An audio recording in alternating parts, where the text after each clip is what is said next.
Good morning, Mount Olive Church and friends of Mount Olive Church. Happy Saturday to you and happy first day of break to all my teacher friends. Share my screen here. Start a couple weeks off here, Wise County Schools. So we are looking forward to that, looking forward to the break and the time with family and all that great stuff that we get during this time of year. And so I want to do a quick devotion today from Pastor TJ's message from last week. Great message, great day. I've said this before. Like the Saturday devotion is easy in some ways because I get a lot of time to prepare it. It's hard in some ways because it feels like it's been a month ago, especially the last week of the school year. But awesome day there last Sunday. Great message, great Christmas play that was put on. Again, thank you to all the people involved with that. Just awesome job. I a little biased, both my kids ran it, but just absolutely enjoyed that.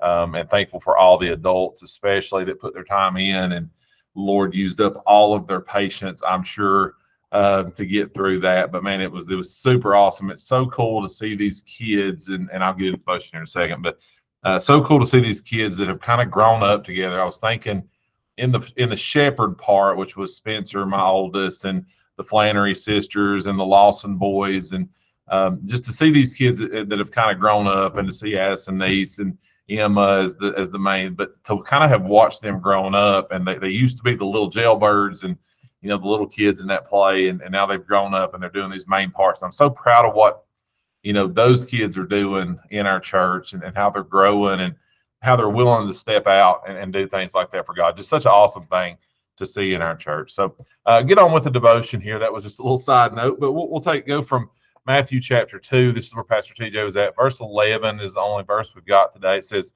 "And when they were come into the house, they being the wise men, they saw the young child with Mary his mother, and fell down," kind of point number one there, fell down and worshiped him. And when they had opened their treasures, they presented unto him gifts, gold and frankincense and myrrh. And honestly, could have done easily done the whole devotion on just the gift part.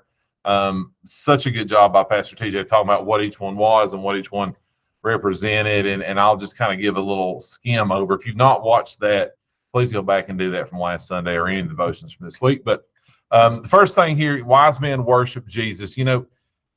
We're living in kind of a time, I guess, society where that's less accepted than it used to be. If you polled people in the 50s, they would, I would think, mostly agree that wise men do worship Jesus. I'm afraid that if we polled people now, it would be less so of people that think that's true. A lot of people don't think that people are wise that worship Jesus. But as I was thinking about this devotion, it doesn't matter whether we think that's true or not. It's true. It doesn't matter if people in the world don't think we're wise for worshiping Jesus. We are. What they think, what the world thinks, is of no consequence to the fact that it is wise to worship Jesus. He is the King, whether whoever thinks so or not. It's true. Been kind of little, I don't know, kind of a little more upset than normal, I guess, this week. You get stirred up, I guess. Sometimes you see things that are happening and on social media and the community and stuff, and I get, I try to stay away from that stuff, but I guess it sneaks in some. But it's true whether people think it's true or not. It's true whether I think it's true or not. I do, but it's true whether I think it is or not. It is wise to worship Jesus. He is our King. So to bow down was kind of the first point. It's who we are, to bow down. It says they bowed before him. They were low. I am weak, but he is strong. I was thinking from Jesus Loves Me, the old children's hymn there. And it also allows me to look up. If I'm bowed down to Jesus, it allows me to look up to him, which is my rightful place, and that's his rightful place, right? Treasure was kind of the second point there. That's his worth. Jesus is our treasure. He is worth every single thing that we can think of, and then some. The gifts here, just real quickly, this is who Jesus is. I love that how this worked out, how TJ did, again, such a good job of talking about each one of these and what they mean. The gold represents, it was a gift for a king.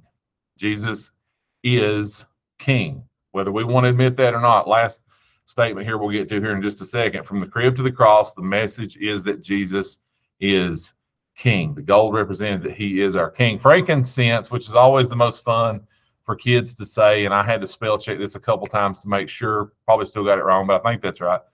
Frankincense was for the divine Son of God. He is that, right? That represents who he is. My favorite part of the message, probably, and again, go back and watch it if you've not, was the myrrh and how that is an embalming kind of fluid for the dead back in those times, and represented the death that Jesus, of course, came here to have for us. But I love the point that Pastor TJ made that, you know, Jesus threw the myrrh away when he conquered death. He didn't need the myrrh. He overcame death. Yes, he died on the cross for us, but he overcame it on that third and appointed day. He overcame death. He didn't need that myrrh. He tossed it to the side. So just, you know, again, just quick devotion here. But from the crib to the cross, this is the statement that stuck with me. From the crib to the cross, the message is that Jesus is King. I think that's what's so awesome about this Christmas season is, you know, we focus on the birth of this baby, the birth of this Son of God, you know, but he came here to die for us. He came here to take our sins away.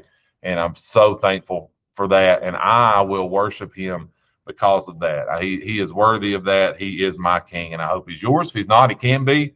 All you have to do is pray and ask him to be your King and to forgive you of your sins. So we love you guys. Hopefully you got something out of that, and hopefully we will see you tomorrow, Sunday. Join us for service at 11 o'clock. Hopefully we see you then. Love you guys. Have a great rest of your weekend.